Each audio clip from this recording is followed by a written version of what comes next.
Did you know that DNA or deoxyribonucleic acid in all human beings is 99.9% identical? It is that 0.1% difference that makes us all unique.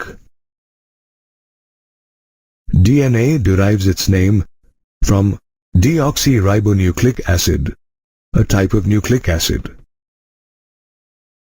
Nucleic acids are made up of polynucleotide chains, which are formed by several nucleotides or molecules that make up the structure of the DNA when bonded together. In fact, the length of a DNA is defined by the number of nucleotides or pairs of nucleotides present in the DNA. A pair of nucleotides is also known as a base pair. For example, E. coli has 4.6 multiplied by 10 raised to the power 6 base pairs, and bacteriophage lambda has 48,502 base pairs, while the haploid content of human DNA has 3.3 multiplied by 10 raised to the power 9 base pairs. It was in the year 1869 that Friedrich Miescher first identified DNA as an acidic material present in the nucleus and called it the nuclein. However, technical limitations made it very difficult to isolate such a long polymer intact, and therefore no further interpretations regarding the structure of DNA were made for several years. Finally, in 1953, James Watson and Francis Crick proposed a simple double helix model for the structure of DNA. They did this with the help from the X-ray diffraction data that was created by Maurice Wilkins and Rosalind Franklin. Further, James Watson and Francis Crick proposed that base pairing existed between two strands of polynucleotide chains, which was a distinctive attribute of their proposition. This proposition was based on the observations made by Erwin Chargaff, who found that the ratios between adenine and thymine and guanine and cytosine are constant and equal to 1 for a double-stranded DNA. In fact, due to base pairing, the polynucleotide chains possess a very unique property, that is, the strands of the base pairs are complementary to each other. Therefore, if we know the sequence of bases on one strand, it is possible to predict the sequence in the other. Moreover, when two strands of a parental DNA separate, each serves as a template for synthesis of a new daughter strand because of complementary base pairing, and the two double-stranded daughter DNA generated are identical to the parent DNA molecule. Thus, these discoveries provided a clearer picture to the genetic implications of the DNA structure, and soon the DNA double helix structure and its simplicity in explaining genetic implications became revolutionary. Let us now learn about the chemical structure of a polynucleotide chain present in the DNA double helix structure. The polynucleotide chain is made up of three components: a nitrogenous base, a phosphate group, and a pentose sugar, which is deoxyribose. Further, the nitrogenous base is of two types, purines and pyrimidines. The purines comprise adenine and guanine, while the pyrimidines comprise cytosine and thymine. Now, through an N-glycosidic linkage, a nitrogenous base is linked to the pentose sugar, forming a nucleoside, which can be guanosine or deoxyguanosine, adenosine or deoxyadenosine, uridine or deoxythymidine, and cytidine or deoxycytidine. Conversely, depending on the sugar present, a nucleotide or a deoxynucleotide is formed when a phosphate group is linked to 5'OH of a nucleoside through the phosphoester linkage. Also, a dinucleotide is formed when two nucleotides are linked through a 3'-5' phosphodiester linkage, and several such nucleotides can join similarly to form a polynucleotide chain. At one end of this chain is a free phosphate moiety at the 5' end of ribose sugar, which is called the 5' end of the polynucleotide chain. Similarly, at the other end of the chain is present a ribose with a free 3' OH group, which is called the 3' end of the polynucleotide chain. A salient feature of the double helix DNA structure is that it comprises two polynucleotide chains, the backbone of which is constituted by sugar phosphate with bases projecting inside. The double helix structure has several other salient features too. Its two polynucleotide chains have anti-parallel polarity. That is, if one chain has a polarity 5-3-, the other has 3-5-. Moreover, the bases of the two DNA strands are paired with the help of hydrogen bonds forming base pairs. Adenine is bonded with thymine from the opposite strand with two hydrogen bonds and vice versa. Similarly, guanine is bonded with cytosine with 3 hydrogen bonds. Because of this structure, a purine always comes opposite to a pyrimidine, which results in a uniform distance being maintained between the two helix strands. Another salient feature of the helix structure is that the two chains are coiled in a right-handed fashion. Therefore, the pitch of the helix is 3.4 nanometers, and each turn consists of about 10 base pairs. As a result, the distance between a base pair and a helix is around 0.34 nanometers. Additionally, in a DNA double helix, the plane of one base pair stacks over the other, which, along with the hydrogen bonds, makes the helical structure very stable. The stable DNA helix structure allows it to be the genetic material that has instructions for the development and functioning of all known living organisms. Did you know that the length of a DNA or deoxyribonucleic acid double helix in a typical mammalian cell is about 2.2 meters?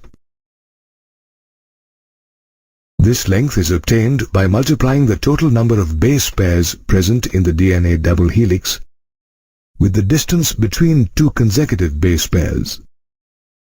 Now, the total number of base pairs present in a DNA double helix in a typical mammalian cell is 6.6 multiplied by 10 raised to the power 9, and the distance between two consecutive base pairs is 0.34 nanometers, or 0.34 multiplied by 10 raised to the power minus 9 meters.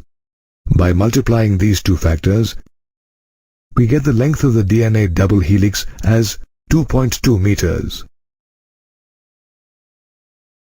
Have you wondered how such a long polymer is packaged within a typical nucleus with a dimension of about 10 raised to the power minus 6 meters? To understand this, let us learn about the packaging of a DNA double helix, which is different for both prokaryotes and eukaryotes. In prokaryotes such as E. coli, the nucleus is not very well defined. However, the negatively charged DNA is not scattered throughout the cell, but is arranged in large loops, is held together by a few positively charged proteins in a region known as the nucleoid. On the other hand, in eukaryotes, the manner in which a DNA double helix is packaged within the cell is more complex. Eukaryotes contain a single molecule of negatively charged DNA packaged around a spool of positively charged basic proteins known as histones. The charge in a protein is decided by the abundance of amino acid residues with charged side chains. Now in this case, the proteins are positively charged as the histones are rich in basic amino acid residues like lysines and arginines, which carry positive charges in their side chains. Furthermore, the histones are arranged to form a unit of 8 molecules known as the histone octamer. Now around the positively charged octamer, a negatively charged DNA molecule is wrapped to form a structure known as the nucleosome, which is held in place by the H1 histone. A typical nucleosome has around 200 base pairs of DNA helix, and the nucleosomes present in chromatin can be seen as a beads-on-string structure when observed under an electron microscope. It is the nucleosomes that make up the repeating unit in chromatin, the thread-like bodies present in nucleus. Now, the chromatin fibers are of two types, euchromatin and heterochromatin. In a typical nucleus, euchromatin fibers of 30 to 80 nanometers in diameter are loosely packed and stain light. On the other hand, heterochromatin fibers of about 300 nanometers in diameter are more densely packed and stain dark. Moreover, of the two types of chromatin fibers, euchromatin is transcriptionally active, while heterochromatin is inactive. These chromatin fibers coil further and condense to form short and thick bodies called chromosomes during the metaphase stage of cell division. In this way, a DNA double helix is packaged into a chromosome, which is further packaged within the nucleus. If we stored the entire DNA sequence of a single human cell in books,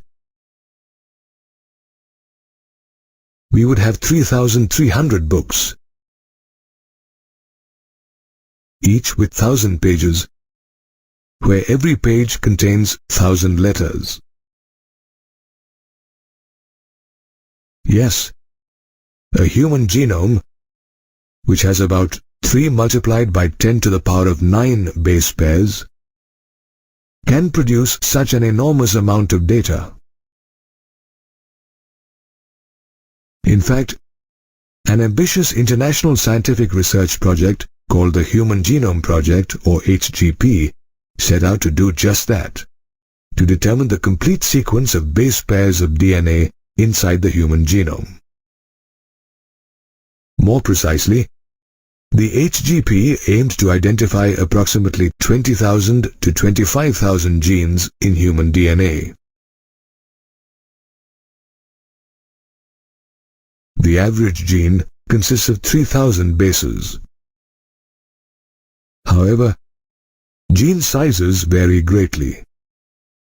Did you know that dystrophin is the largest known human gene, which has 2.4 million bases? Now, if you add the number of base pairs in the human genome, the sequences of more than 3 billion chemical base pairs would have to be determined under the HGP. Therefore, by aiming to understand the genetic makeup of the human species, the HGP served an important purpose. It was important because it is a sequence of bases in our DNA that determine our genetic information. 99.9% of all nucleotide bases are exactly the same in people. Yet we differ from each other, and that is because our DNA sequences differ in certain places. Scientists have identified about 1.4 million locations with single-base DNA differences, also known as SNPs, or single nucleotide polymorphism. Knowledge about variations in the human genome can equip us with more ways to diagnose, treat, or even prevent disorders and ailments that affect human beings. Similarly, knowledge of the repetitive sequences in DNA shed a lot of light on chromosome structure and evolution.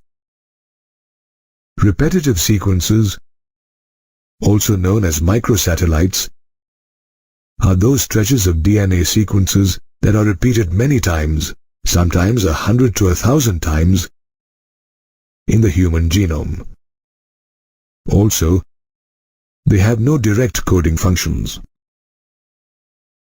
In fact, less than 2% of genome codes for proteins, and for more than half the discovered genes, are still unknown. With the advent of advanced genetic engineering methods, it was now possible to isolate and clone a piece of DNA to determine its sequence. So even though the HGP was a mammoth project, it was a viable one. Since the HGP aimed to store the entire genome information in databases, it required high-speed computational devices for data storage and retrieval. In addition, the HGP required improved tools for data analysis. Thus, the HGP is also credited with contributing to the rapid development of a new branch of biology called bioinformatics, which involves the application of statistics and computer sciences to the field of molecular biology. The HGP was a 13-year project that began in 1990 and was completed in 2003.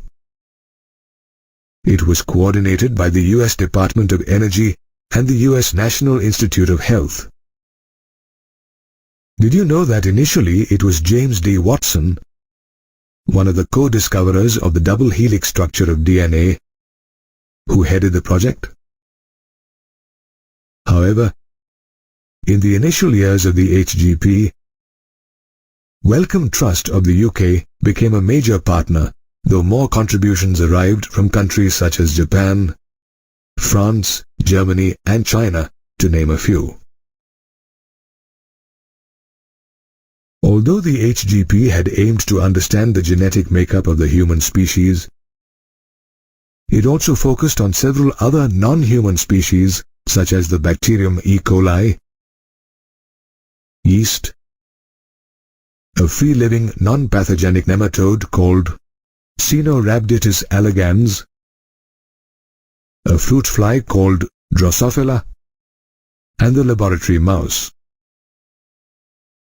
Learning about non-human DNA sequences can lead to a further understanding of their natural capacities and traits, which may offer solutions in various sectors such as health, agriculture, and energy production. Apart from transferring information and technologies to other sectors, the HGP also intended to address ethical, legal, and social issues, or ELSI, that may have developed while working on the project. Therefore, though the HGP was a mammoth and hugely beneficial project, it required enormous effort, cost, and innovation, as well as caution, to accomplish it successfully. In 1869, Friedrich Miescher isolated an acidic material from the nucleus of a cell and called it nuclein, now known as nucleic acids. Also around the same time, Gregor Mendel proposed the principles of inheritance. In fact, Gregor Mendel, Thomas Hunt Morgan, Walter Sutton, and numerous other scientists had narrowed their search for genetic material to chromosomes.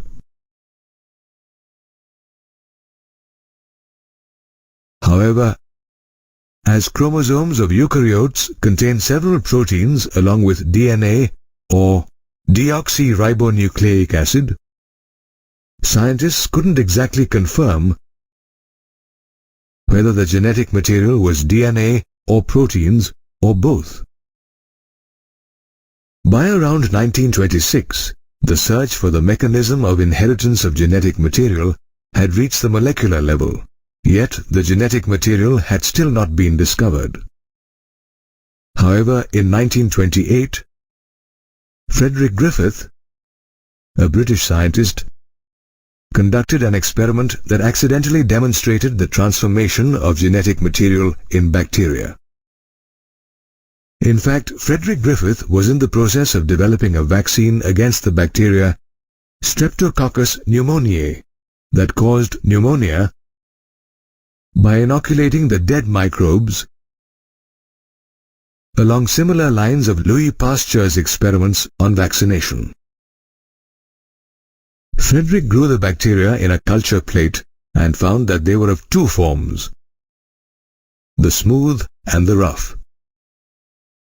This was because the smooth, shiny colonies or the S strain of the bacteria possessed a mucus or a polysaccharide coat, while the rough colonies or the R strain had no such coat. Further, when the mice were injected with the S strain, they died of pneumonia infection, while those injected with the R strain did not develop pneumonia. This proved that the S strain of bacteria was virulent or lethal, while the R strain was harmless. Moreover, Frederick also found that heating killed the bacteria.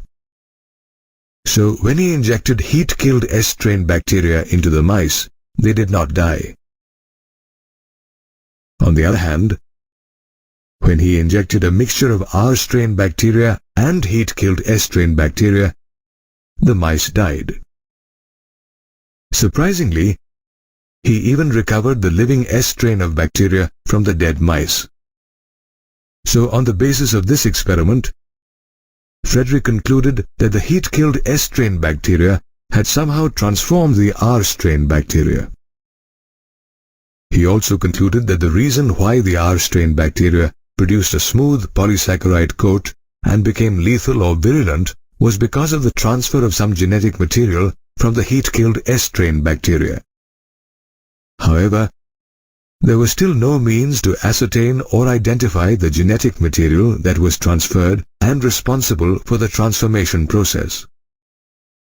Later, after 16 years, in 1944, a team of 3 scientists, Oswald Avery, Colin MacLeod, and Macklin McCarty, once again began research on the experiment that was once conducted by Frederick. At that time, they tried to identify the biochemical nature of the transforming principle in Frederick's experiment.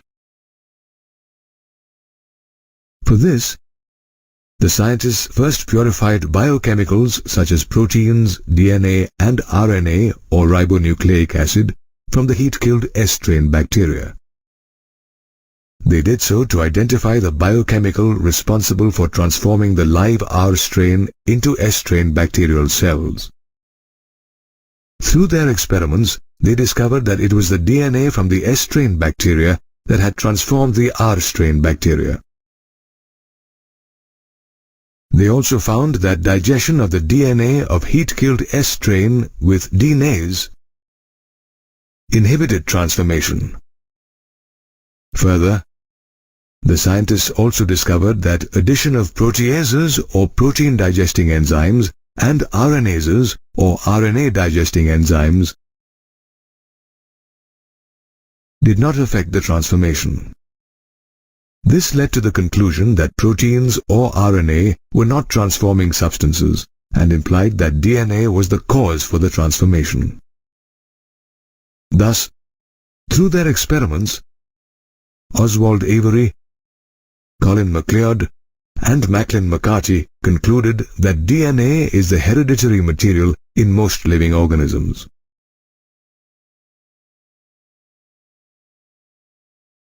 Nevertheless, many biologists were still unconvinced that DNA is the hereditary material. and so the search for genetic material continued for several years and was concluded with the discovery of DNA. Once it was proved that DNA was the primary genetic material in the living system, it was natural to conclude that DNA replicates as a molecule, qualifies as genetic material only if it replicates.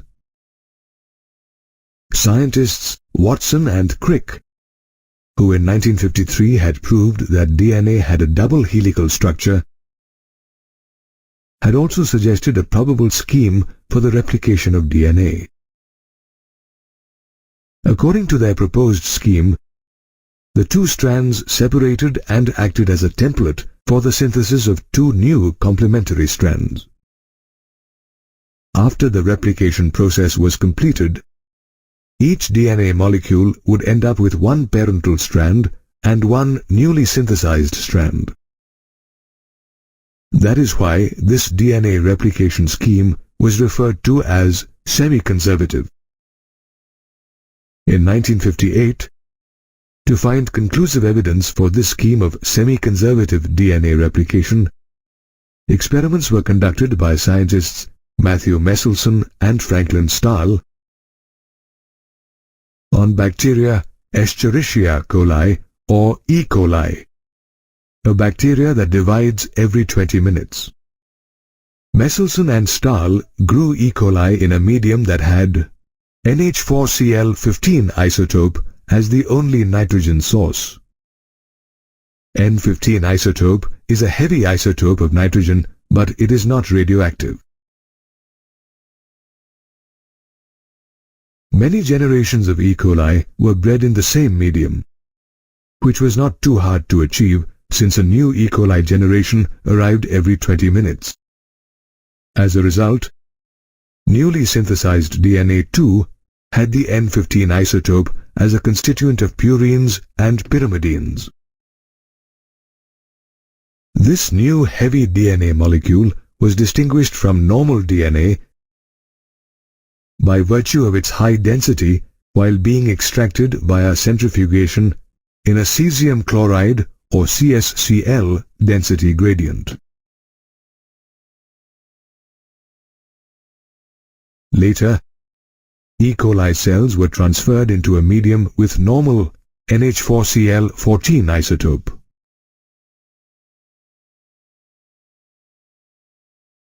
After the cells multiplied, their DNA was extracted and separated independently in CsCl gradients to record the density of DNA.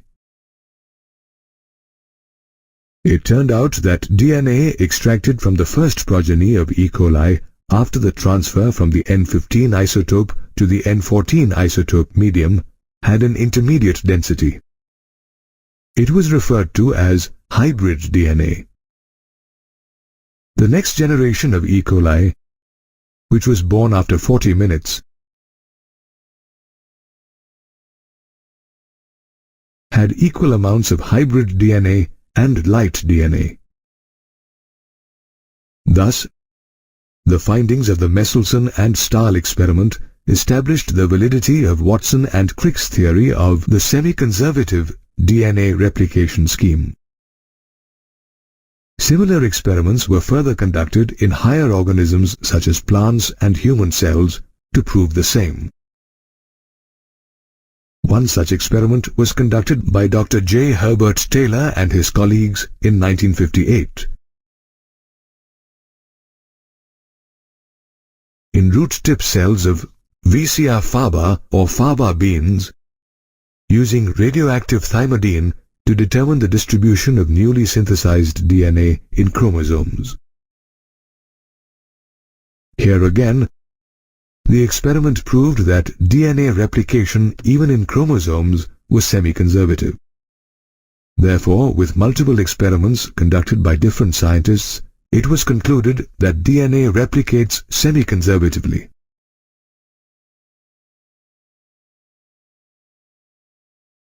DNA replication is a fundamental process that all living organisms undergo to copy their DNA.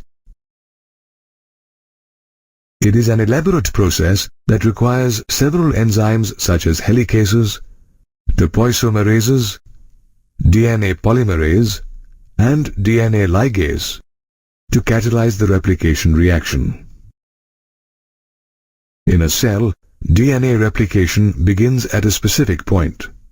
For example, bacteria E. coli has a definite region where the DNA replication originates.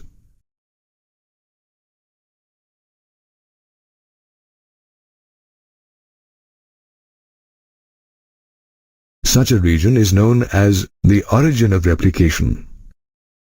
This is also the reason why a vector is required when a piece of DNA needs to be replicated during recombinant DNA procedures, as it is the vector that provides the origin of replication.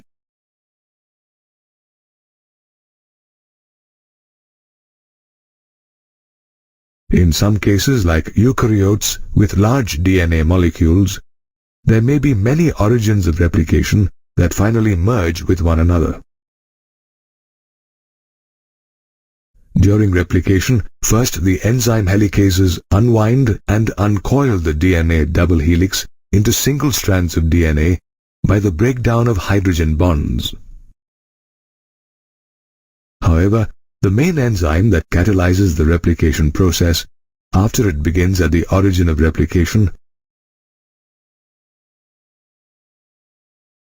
is DNA polymerase, which is said to be DNA dependent as it uses the DNA template to catalyze the polymerization of deoxyribonucleotides. The DNA replication process requires a high degree of accuracy because any error during replication will result in mutations. Thankfully, DNA polymerase is a highly efficient enzyme that catalyzes the reaction not only with accuracy but also does it very swiftly. It catalyzes the polymerization of a large number of nucleotides in a very short span. For instance, E. coli can replicate 4.6 into 10 to the power 6 base pairs of diploid content in 38 minutes. That is, the average rate of polymerization is 2000 base pairs per second.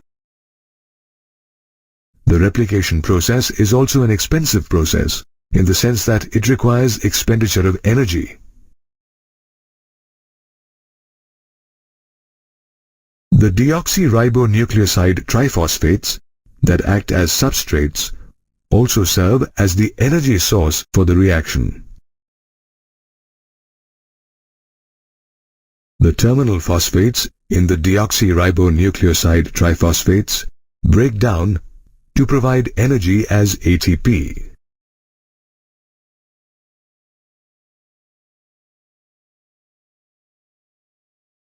Due to the high energy requirement, two DNA strands do not always separate completely, especially in the case of long DNA molecules. However, to facilitate the separation of a DNA helix, the enzyme topoisomerase cuts and rejoins one strand of DNA. This then unzips the double-stranded DNA. As a result, replication bubbles are formed that extend as a Y-shaped replication fork. This replication fork is actually a small opening in the DNA helix where replication occurs. However, there is a small catch. The DNA-dependent DNA polymerase enzyme can catalyze the replication reaction in only one direction, 5' to 3'. This causes additional complications. Replication on one template strand that has 3' to 5' polarity, also known as the leading strand, is continuous, whereas replication on the other template strand with 5' to 3', also referred to as the lagging strand, is discontinuous. These discontinuously replicated fragments, also known as Okazaki fragments, are then joined by the enzyme DNA ligase. Further, cellular proofreading mechanisms ensure the fidelity of DNA replication. In case wrong bases are entered into the helix of DNA by mutation, the enzyme nuclease can identify and correct them. They cut off the defective segment of DNA and introduce the correct segment, which is then joined by the enzyme DNA ligase. However, scientists are still to understand all the aspects of DNA replication.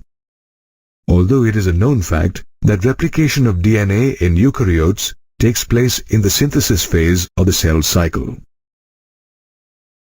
The cell cycle too needs to be coordinated with the replication process, or a chromosome anomaly may occur. For example, a failure in cell division after DNA replication results in an inheritance disorder as polyploidy. Therefore, the process of DNA replication, which is the basis of biological inheritance, is conducted with accuracy with the help of various enzymes in a determined manner. Proteins play a pivotal role in the proper functioning of any organism. The synthesis of proteins occurs in the cell in two phases, namely transcription and translation. Transcription takes place in the nucleus, where the DNA acts as a template for the synthesis of messenger RNA. It is a process by which genetic information in DNA is transferred to a molecule of messenger RNA. It is governed by the principle of complementarity, with one exception, that adenine now forms base pair with uracil instead of thymine. Messenger RNA carries the genetic information to the cytoplasm for protein synthesis, and hence it gets the name messenger. The transcription process is different from DNA replication. In replication, the total DNA of an organism gets duplicated, while in transcription, only one DNA strand gets copied into RNA.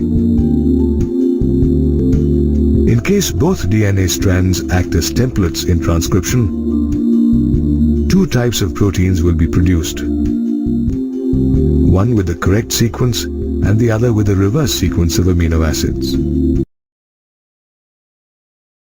Moreover, the simultaneously produced RNA molecules would become complementary to each other and will form double-stranded RNA. As a result, RNA will not get translated into protein and the process of transcription will get nullified. However, such an occurrence is quite rare. The segment of DNA which takes part in the transcription process is called the transcription unit, and it encodes for at least one gene. Let's understand the transcription unit in detail. It consists of three main regions, namely the promoter, the structural gene, and the terminator. The promoter is the starting point of the transcription process and is present upstream at the 5' end of the structural gene. In the promoter, there is a binding site for RNA polymerase, which moves along the DNA strand from 3' to 5' direction. With the help of RNA polymerase, the promoter can code for the two strands of the DNA helix.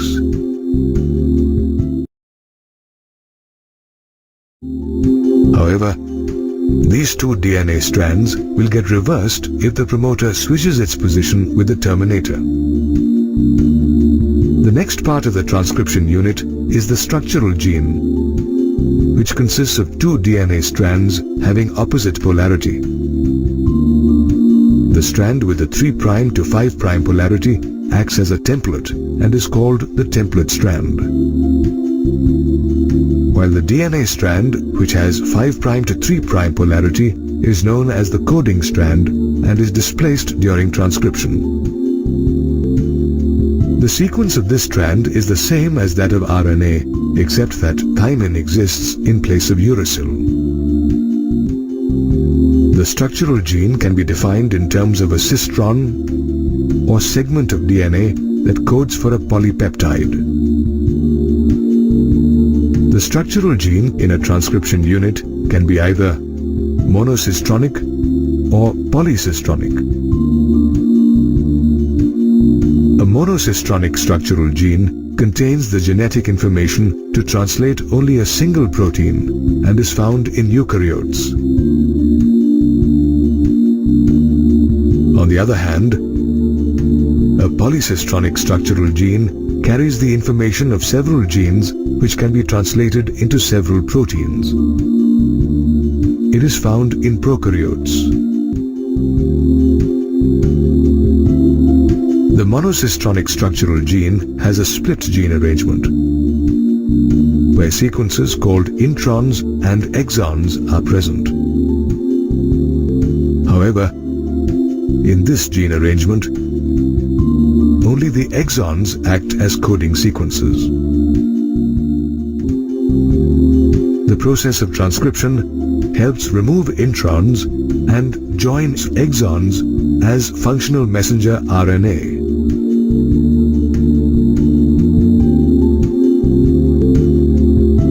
It is the exons in the structural gene, along with the promoter, which determine the inheritance of a character. The structural gene also consists of regulatory sequences which regulate the functions of other genes but do not code for any RNA or protein. They are also known as regulatory genes. At the 3' end of the structural gene is the terminator, which is another important part of the transcription unit. The terminator defines the end of the process of transcription. Transcription also happens to be the first stage in the process of gene expression.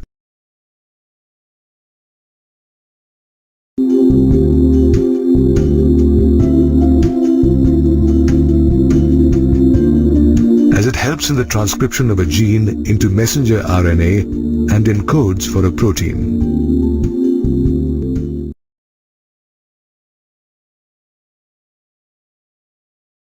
The building of protein is very essential to the functioning of an organism.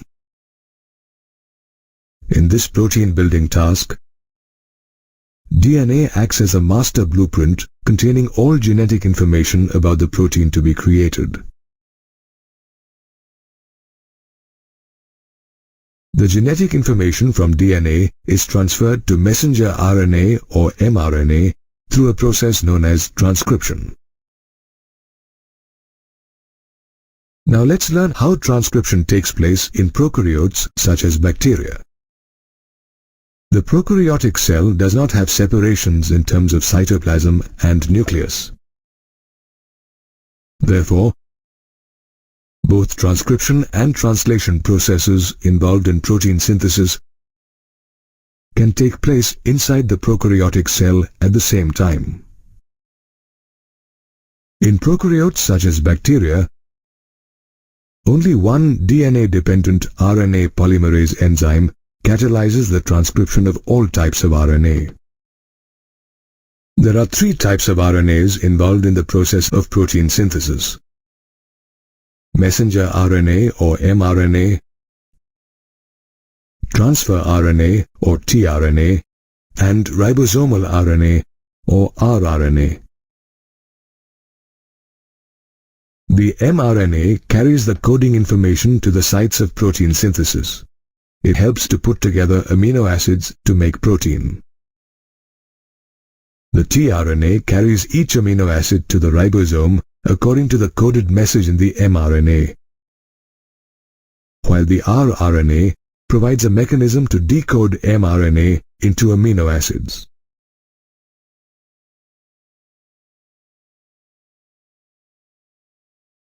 Transcription, the first process in protein synthesis, occurs in 3 stages: initiation, chain elongation, and termination.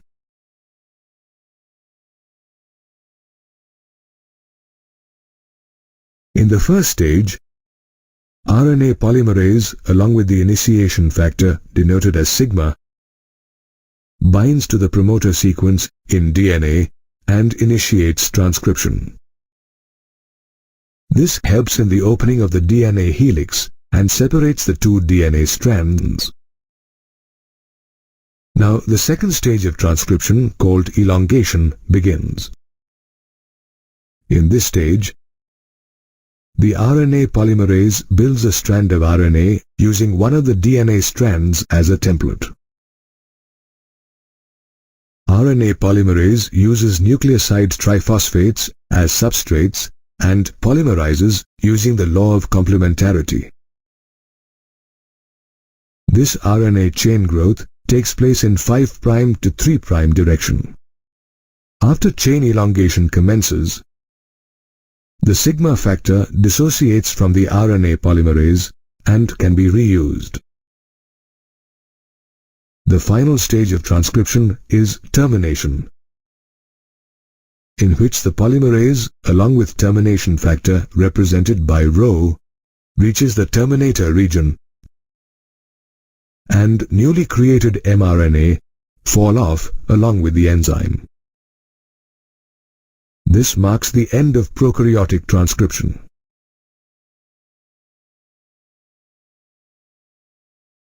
The stages of transcription in eukaryotes are similar to that of prokaryotic transcription. However, there are some differences as well. Let's understand them in detail. Unlike prokaryotic transcription, which occurs in cytoplasm transcription, in eukaryotes, transcription occurs in the nucleus. There is only one RNA polymerase in prokaryotic transcription. However, eukaryotic transcription involves at least 3 RNA polymerases. The RNA polymerase 1 transcribes various rRNAs.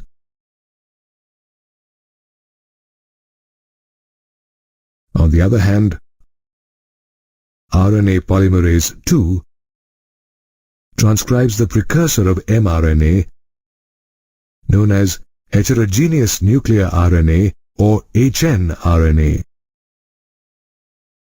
RNA polymerase 3 is responsible for the transcription of tRNA, 5' subunit ribosomal RNA or 5SR RNA, and small nuclear RNA or snRNA. The processing of hnRNA marks another major difference between prokaryotic and eukaryotic transcription. The mRNA in prokaryotes does not require any processing. However, in eukaryotes, the hnRNA is inactive. Since it has a split gene arrangement with exons and introns,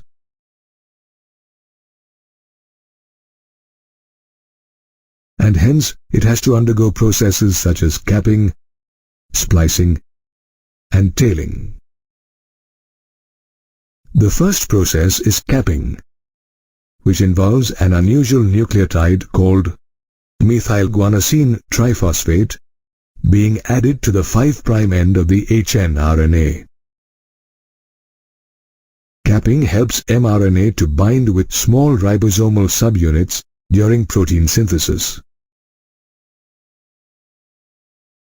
The next process is splicing, in which the introns are eliminated and exons are joined in a specific order. Finally, in the tailing process, about 200 to 300 adenylate residues are added to the 3' end of the hnRNA in a template-independent manner, giving rise to a poly-A tail. This process is also known as polyadenylation.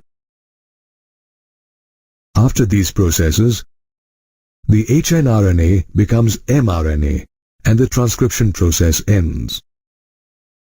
The mRNA can now be transported out of the nucleus and further used for the process of protein synthesis during translation. In 1962, James Watson and Francis Crick won the Nobel Prize for Medicine for deciphering the structure of DNA, the molecule that contains an organism's genetic blueprint. Through experiments, Watson and Crick had revealed that DNA was a double helix polynucleotide molecule, with each nucleotide consisting of the deoxyribose sugar, phosphoric acid, and nitrogenous bases adenine, guanine, cytosine, and thymine that are commonly called nucleotides. After the DNA structure was revealed, these scientists got busy finding an answer to the next question: how the nucleotides get converted into amino acids that synthesized proteins, the building blocks of life. These scientists already knew that DNA directs RNA synthesis, which in turn acts as a template in the synthesis of protein. They therefore suspected the presence of a genetic code, a set of rules in a gene that instructs a cell on how to synthesize a particular amino acid from the nucleotides of an RNA strand.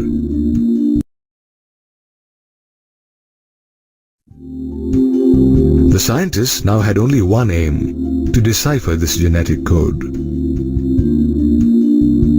George Gamow, a Russian physicist, was the first to achieve some success in deciphering the code. He initially suggested that since the mRNA strand consists of only 4 types of nucleotides that code for the 20 amino acids in the human body, they need to combine to form a particular code. Through mathematical formulae, Gamow then proved that a permutation and combination of 3 nucleotides would be sufficient to make up a specific code for each of the 20 amino acids. The logic behind Gamow's postulation was easy to see. A single nucleotide, for instance, would code only 4 amino acids. Likewise, the combination and permutation of 2 nucleotides would result in codes for only 16 amino acids. However, the combination and permutation between 3 nucleotides would code for 64 amino acids, a little more than required. But nonetheless, Gamow stuck to his postulation.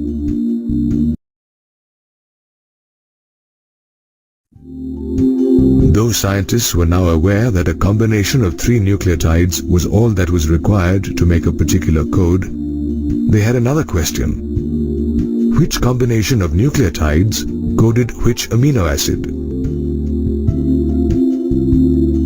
The answer to these questions came from research scientists Marshall Nirenberg and Heinrich Mattei. They created a free cell system by grinding E. coli bacteria using a mortar and pestle to obtain E. coli extracts. The E. coli was then added to a test tube containing everything needed for protein synthesis, including ribosomes and amino acids, to name a few.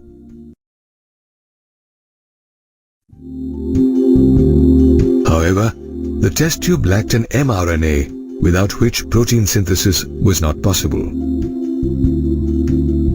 The scientists then added artificially synthesized mRNA consisting of only one base, uracil, in the free cell system. The E. coli extract in the free cell system was now able to produce a protein chain made of one repeating amino acid, phenylalanine, with the help of the Severo-Ochoa enzyme called polynucleotide phosphorylase that was present in the extract. This suggested triplet UUU codes for the amino acid phenylalanine. Nirenberg and Mattei had finally cracked the genetic code for at least one amino acid. Subsequently, Hargobind Khorana formulated a chemical method to produce well-defined nucleic acids, long strands of RNA with every nucleotide in the exact position.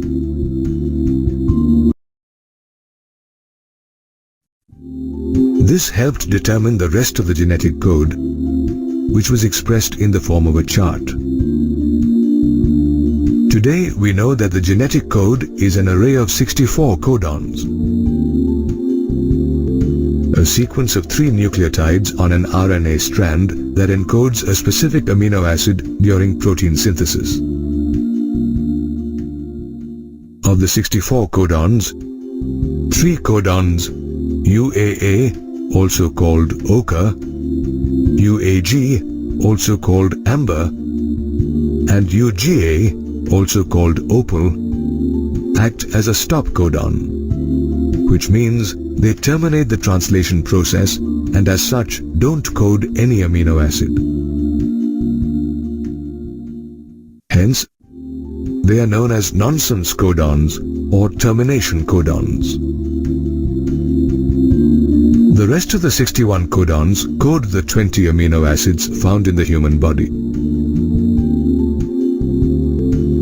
Moreover, one codon codes for only one specific amino acid, which makes the genetic code unambiguous and specific. For example, the codon UGG codes for tryptophan, and AUG codes for methionine as well as acts as a start codon, which means it initiates the protein synthesis. The genetic code is also a degenerate, which means that many different codons encode a particular amino acid.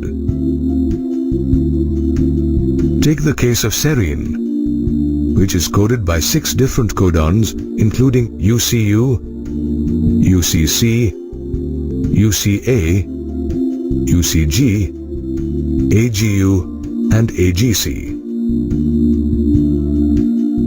Phenylalanine, on the other hand, is coded by codons UUU and UUC. Did you know that the genetic code is almost universal and the same throughout all living organisms? The codon GUG, for instance, codes for amino acid valine in plants as well as animals.